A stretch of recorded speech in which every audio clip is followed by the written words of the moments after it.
All right, I just wanted to show you the remake on that set where I just caught that little coyote.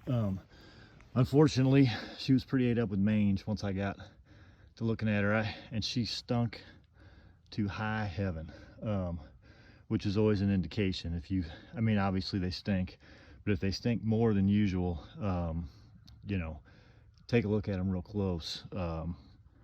And oftentimes you're going to find patches of mange. So anyway, I kind of showed you the setup.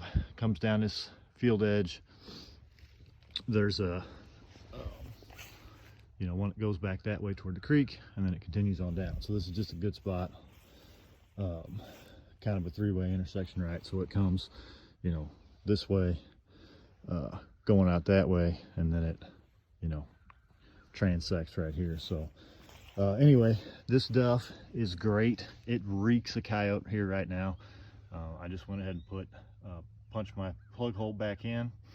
That hole's probably I mean, I'd like them to be 12 to 18. That one's probably 8 or 10, but I hit a rock and a pretty big one by the sound of it, and I just couldn't figure out a way to weasel my way around that rock. So it's just as deep as I could get it. But it reeks of coyote here right now. I mean, it absolutely reeks of it. And the other thing is, that coyote that I caught was a little female, and she was in heat. And you can tell that just the same way you would tell on a dog. You know, their backside is bleeding a little bit. So any coyote, any male coyote that comes anywhere close to this spot is gonna come check this out, because it just reeks of coyote, and there's some blood here as well. So it's definitely a good spot. It's probably better now than it was before I caught the coyote, and I'm gonna throw some bait down in that hole and some lure. No need for urine, because this place is covered with urine.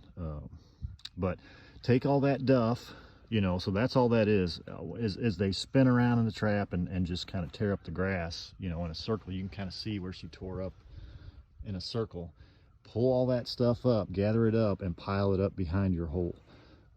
It's a great, I love these sets. I just call them duff sets, but you just, you know, scrape all that stuff up and pile it behind the hole. Put your bait and lure down the hole, and you're in good shape. Better shape than you were probably before you caught the critter. And that's whether you catch a raccoon, whether you catch a coyote, whether you catch a bobcat, it doesn't really matter.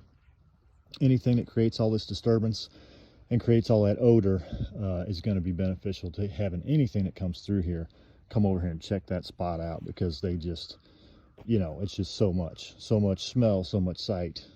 They've got to check it out. So there you go.